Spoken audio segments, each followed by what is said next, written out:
అందరికీ నమస్తే. నేను మీ లైలా. ఈరోజు ప్రపంచ వికలాంగుల దినోత్సవం సందర్భంగా ప్రపంచంలో ఉన్నటువంటి వికలాంగ సోదరీమణులందరికీ కూడా మనస్ఫూర్తిగా శుభాకాంక్షలు తెలియజేసుకుంటున్నాను.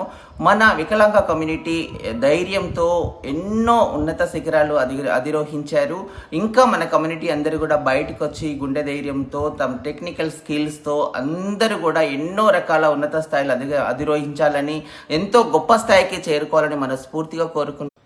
హాయ్ అండి, అందరికీ నమస్తే. నేను మీ రోజీ ఐ క్రియేషన్స్ అధినేత రోజీని. ఈరోజు మన వరల్డ్ వైజ్గా వికలాంగుల దినోత్సవాన్ని జరుపుకుంటున్న సోదరిమణులందరికీ కూడా, వికలాంగులందరికీ కూడా నేను మనస్ఫూర్తిగా ఈరోజు వాళ్ళను అభినందిస్తున్నాను. వైకల్యము అనేది మన శరీరాన్ని అనుకుంటాము, కానీ మన మనోధైర్యం అనేది ఒకటి ఉంటుంది. మన మనసుకు మాత్రం ఎలాంటి వైకల్యం లేదు. కాబట్టి ఆ వికలాంగుల దినోత్సవాన్ని ఈరోజు